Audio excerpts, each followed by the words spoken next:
नमस्कार दोस्तों, एक बार फिर से स्वागत है आपका मेरे यूट्यूब चैनल पर। और आज फिर जो है मैं एक सच्ची घटना लेकर आया हूँ आपके सामने। और ये सच्ची घटना है उत्तर प्रदेश। उत्तर प्रदेश की राजधानी लखनऊ के अमीनाबाद में एक परिवार रहता था। और उस परिवार में जो है टोटल सदस्य जो थे वो थे 3। अब देखिए, घर के जो मुख्य सदस्य का नाम था सीसर श्रीवास्तव। और इनकी अमीनाबाद में जो है मेन मार्केट में जो है इंटीरियर डेकोरेटिव जो आइटम्स होते हैं ना, उनकी दुकान थी, मतलब उस चीज़ की शॉप थी। अब देखिए, इनकी पत्नी का नाम जो होता है वो होता है तृप्ति श्रीवास्तव। और जो है ये हाउसवाइफ थी। और इन दोनों की जो है एक 19 साल की जो है बेटी थी, जिसका नाम था गौरी श्रीवास्तव। गौरी जो है लॉ यूनिवर्सिटी से जो है भाई फर्स्ट ईयर की छात्रा थी, उधर से पढ़ाई कर रही थी। क्योंकि जो शिशिर और तृप्ति की जो है लव मैरिज हुई थी और इनकी एक लौती सन गौरी श्रीवास्तव, इसलिए इन्होंने अपनी बेटी को पूरा फ्रीडम दे रखा था। और वो जैसे चाहे कपड़े पहन सकती थी, वो जैसे चाहे बाहर घूम सकती थी, यानी कि उसको पूरी तरीके से आज़ादी मिली हुई थी। अब ये दिन था 1 फरवरी 2015 का। और ये अपने घर से अपने पिता की जैकेट लेकर निकलती है। उसे वह ड्राई क्लीनिंग होता है, उसके लिए उसको मेन मार्केट में देकर आना था। और साथ ही वह अपनी माँ से कहती है कि उसे कुछ और भी काम है, जो कि वो वहाँ से निपटा के घर पर जल्दी घर आ जाएगी। अब ये तकरीबन जो है 12 बजे के आसपास घर से निकली थी, लेकिन ऐसे करते करते शाम के 4 बज जाते हैं और ये घर वापस नहीं आती है।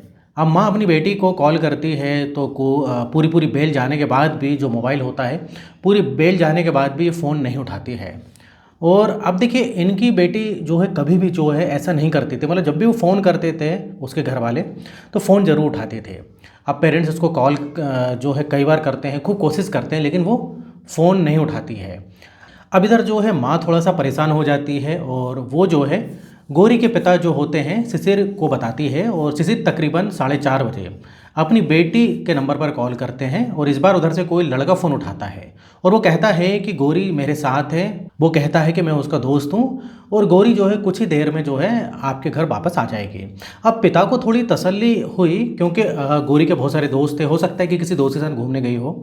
अब शाम के 5 बज जाते हैं, पिता घर आ जाते हैं। घर आने के बाद जो है वो फिर से जो है अपनी बेटी के नंबर पर कॉल करते हैं। अब ये कॉल इस बार भी एक लड़का उठाता है, जो कि थोड़ा अजीब था। वो लड़का गौरी के पिता से कहता है कि हम लोग जो है इको गार्डन में बैठे हुए हैं और कुछ देर के बाद हम इधर से निकल जाएंगे, आप लोग चिंता मत करिए। जब गौरी के पिता ये कहते हैं कि मेरी गौरी से बात करवाओ, तो वो लड़का कॉल कट कर देता है। और उसके बाद फिर उसके बाद जो वो लड़का फ़ोन नहीं उठाता है। गौरी के नंबर पर कई बार जो है उसके पिता जो होते हैं कॉल करते हैं, लेकिन फिर उधर से कोई फ़ोन नहीं उठाता है। अब पिता को जो थोड़ा सा डाउट होने लगता है, वो भागकर इको गार्डन में जाते हैं, जहाँ पर उस लड़के ने कहा था वो लोग बैठे हैं। लेकिन इको गार्डन में उन्हें कोई भी नहीं मिलता है। अब शाम के तकरीबन 5:30 बजे फिर से वो अपनी बेटी के नंबर पर कॉल करते हैं। इस बार फिर वही लड़का फ़ोन उठाता है और वो गौरी के पिता से कहता है कि आपकी बेटी की तबीयत अचानक से ख़राब हो गई है, उसको मैं SGPI हॉस्पिटल जो होता है वहाँ पर मैं लेकर आया हूँ और आप वहाँ पर जो है आ जाइए। अब जो है माता पिता घबराते हुए भागकर जो है जो हॉस्पिटल होता है वहाँ पर जाते हैं। लेकिन वहाँ जाकर उन्हें मालूम चलता है कि यहाँ पर कोई गौरी और उसके साथ कोई लड़का आया ही नहीं है। यानी कि लड़का बार बार गौरी के पिता से झूठ बोल रहा था। वो ना तो इको गार्डन में था और ना ही वो उस हॉस्पिटल में आया था। अब गौरी के माता पिता को थोड़ा शक होता है, इसलिए जो है वो शाम के तकरीबन 6:30 बजे नज़दीकी थाने में जाते हैं और सारी बात पुलिस को बताते हैं। पुलिस यहाँ पर गौरी की मिसिंग रिपोर्ट फाइल कर लेती है और वो माता पिता को कहती है कि आप घर चले जाइए, जल्द ही आपकी बेटी को ढूंढ लिया जाएगा। पुलिस को अभी तक ये लग रहा था कि लड़की खुले विचारों वाली है, हो सकता है वो अपने दोस्तों के साथ पार्टी वगैरह कर रही हो, इसलिए जो है पुलिस भी ज़्यादा जो है इस केस को सीरियसली नहीं लेती है। अब पूरी रात जो है दोस्तों ऐसी बीत जाती है। अब आज आता है 2 फरवरी 2015 की सुबह। अब सुबह के 7 बजे जो है शहीद पथ रोड पर एक राहगीर गुजर रहा था। वो देखता है कि सड़क किनारे एक बोरी पड़ी हुई है, जिसके चारों ओर कुछ कुत्ते घूम रहे हैं और बार बार भौंक रहे हैं, उस बोरी को नोच रहे हैं। अब देखिए, इधर पर वो व्यक्ति हिम्मत करके उस बोरी का मुंह खोलता है तो उसके अंदर से एक कटा हुआ पैर बाहर निकलता है। ये देखकर वो राहगीर घबरा जाता है। आसपास के लोग भी वहाँ पर इकट्ठा हो जाते हैं और पुलिस को बुलाया जाता है। अब पुलिस उस बोरी को खोलती है तो उसमें से किसी लड़की के कटे हुए पैर और हाथ मिल जाते हैं। पुलिस को लगता है अगर कुछ पार्ट यहाँ पर मिलते हैं तो बाकी पार्ट भी आसपास ही होंगे।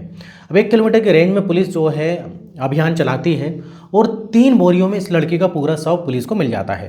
अब जैसे कि पिछली रात ही एक लड़की गौरी श्रीवास्तव की मिसिंग रिपोर्ट फाइल की गई थी, तो पुलिस को लग रहा था कि हो ना हो ये लड़की वही है। उसकी बॉडी पार्ट को कलेक्ट करके सरकारी हॉस्पिटल भिजवाया जाता है और उनको वो रीअरेंज करके फ़ोटोग्राफ्स लेते हैं। साथ ही गौरी के माता पिता को जो है इसके बारे में इन्फॉर्म किया जाता है। वो भागकर हॉस्पिटल में आते हैं और जैसे ही वो फोटोग्राफ्स और डेड बॉडी को देखते हैं तो वो तुरंत पहचान लेते हैं, क्योंकि ये डेड बॉडी और किसी और की नहीं बल्कि उनकी 19 साल की बेटी गौरी श्रीवास्तव की थी। अब लखनऊ जैसे शहर में एक लड़की के इस तरीके की डेड बॉडी मिलने से ये खबर कुछ ही घंटों में आग की तरह फैल जाती है। पुलिस के ऊपर भी बहुत प्रेशर आ जाता है और पुलिस अब इस केस की इन्वेस्टिगेशन सीरियसली जो है शुरू करती है। सबसे पहले जो है गौरी श्रीवास्तव के मोबाइल की लोकेशन या CDR जो रहती है वो निकलवाती हैं।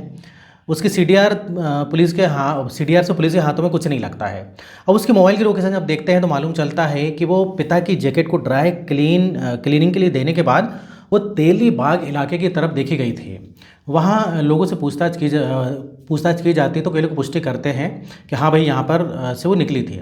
अब पुलिस जो है इधर की CCTV जो फुटेज रहती है सब देखा जाता है और CCTV खंगालने के बाद जो है पुलिस को जो है वो जो है गौरी दिख जाती है और वो पैदल चलते हुए दिखती है उधर पर, और हाथ में जो मोबाइल लेकर किसी के साथ चैटिंग कर रही थी।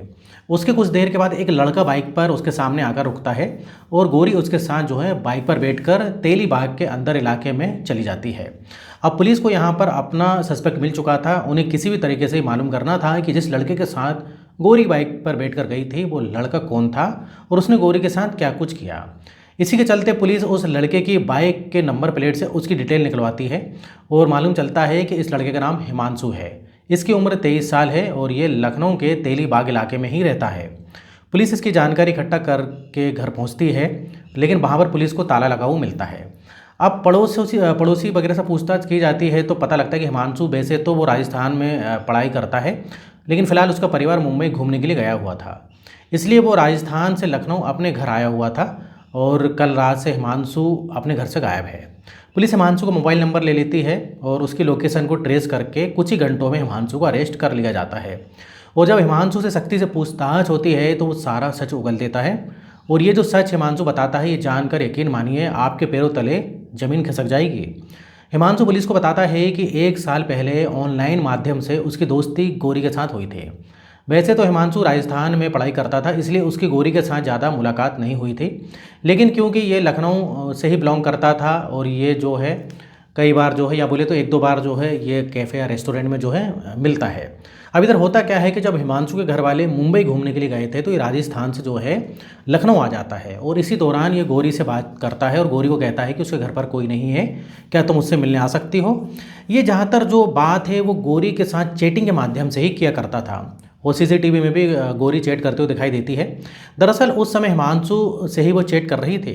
हिमांशु इसे लेकर अपने घर आ जाता है और हिमांशु मन ही मन गौरी से प्यार करता था और अपने घर आकर वो इससे प्यार का इजहार करना चाहता था, लेकिन इसी दौरान जो हिमांशु है वो गौरी से उसका मोबाइल देखने की मांग करता है। गौरी मना कर देती है क्योंकि गौरी काफ़ी खुले विचारों वाली लड़की थी। हिमांशु के जैसे जो है और भी कई सारे जो है गौरी के दोस्त होते हैं और शायद उसके दिल में हिमांशु के लिए वो फीलिंग नहीं थे जो हिमांशु उसके लिए अपने दिल में फीलिंग रखता था। इसी के चलते जो है गौरी वो अपना मोबाइल हिमांशु को देने से मना कर देती है। इन दोनों के बीच में थोड़ी लड़ाई झगड़ा होता है। उसके बाद ज़बरदस्ती हिमांशु गौरी का मोबाइल छीन लेता है। उसका पासवर्ड खोलने के बाद हिमांशु जब उसके जो है चैट्स को चेक करता है तो पाता है कि गौरी ने अपने कुछ आपत्तिजनक फ़ोटो बाकी लड़कों को भेज रखे हैं। यहाँ पर हिमांशु बहुत गुस्से में आ जाता है क्योंकि वो गौरी को मन ही मन में चाहता था, प्यार करता था और गौरी की इस हरकत से वो हर्ट हो जाता है और इसी दौरान इन दोनों में झगड़ा शुरू हो जाता है और झगड़ा इतना ज़्यादा बढ़ जाता है कि हिमांशु गौरी का गला दबा देता है और ये बेहोश होकर ज़मीन में जो है गिर जाती है। हालांकि उस वक्त जो है भाई जो गौरी होती है जिंदा होती है, लेकिन हिमांशु को लगता है शायद ये मर चुकी है या गलती से जो है उसने गौरी की हत्या कर दी है। अब इधर होता क्या है कि अपने घर में ताला लगाकर बाहर जाता है। बाहर जाकर पहले शराब पीता है और अपने एक दोस्त से भी मिलता है और वो ये सोच रहा था कि आखिर जो है उसने क्या कर दिया। अब भाई इस मुसीबत से छुटकारा कैसे पाया जाए। अब उसके दिमाग में जो है एक आइडिया आता है और वो बाज़ार जाकर एक बड़ी सी आरी और कुछ बोरी लेकर आता है। फिर घर आकर जो है गौरी के कई टुकड़े टुकड़े कर देता है, जबकि गौरी अभी भी जिंदा थी और उन टुकड़ों को वह अलग अलग बोरी में भरकर रात को 12 से 1 बजे के बीच लखनऊ के सईद पथ रोड पर जो है 1 किलोमीटर की रेंज में फेंक देता है। हिमांशु को लग रहा था कि शायद वो पकड़ा नहीं जाएगा, लेकिन अगले दिन एक राहगीर ने उस डेड बॉडी को देख लिया और इस पूरे कांड का खुलासा हो गया। पुलिस ने हिमांशु के बताए अनुसार वो आरी, कुछ बोरियां और कुछ गौरी के कपड़े, मोबाइल, उसके गहने सारे बरामद कर लिए हैं और यहाँ पर हिमांशु को कोर्ट में पेश किया गया और इसके साथ ही जो है इसके दोस्त जो होता है उसको भी अरेस्ट किया गया, जो कि उस दिन ये अपने दोस्त से मिला था, लेकिन उसको बाद में छोड़ दिया गया क्योंकि उसका इस केस में कोई भी इन्वॉल्वमेंट नज़र नहीं आया, मतलब नज़र आ रहा था। तो इस तरीके से जो एक सरफरे आशिक ने एक मासूम की हत्या कर दी। आपने इस कहानी से क्या शिक्षा मिली, कमेंट में ज़रूर बताइए। और दोस्तों इस टाइप से जो है समाज में आज की डेट में बहुत ज़्यादा जो है केस बढ़ रहे हैं। तो जो भी हो, लड़का हो लड़की हो, कभी भी जो है भाई ये निश्चित कर लो कि उनके साथ मतलब कहीं धोखा तो नहीं होगा, पहले से मतलब अच्छी तरीके से पहचान कर लो। एक दो मुलाकात में कुछ नहीं होता, सालों लग जाते हैं एक दूसरे को समझने में। तो इधर चाहे लड़की हो लड़का हो, बॉयज़ हो गर्ल्स हो, उनको ये चीज़ समझना चाहिए, क्योंकि इस टाइप से जो है बहुत सारे केसेस आजकल देखने को मिल रहे हैं। तो इधर दोस्तों वीडियो खत्म होता है। वीडियो पसंद है वीडियो को लाइक करिए। इस टाइप से सच्ची घटना पर आधारित बहुत सारे मैं वीडियो बनाते रहता हूँ। अगर आपने अभी तक चैनल को सब्सक्राइब नहीं किया तो चैनल को सब्सक्राइब कर लें। तो फिर मिलेंगे नेक्स्ट वीडियो में, और यहाँ तक वीडियो देखने के लिए आपका बहुत बहुत धन्यवाद।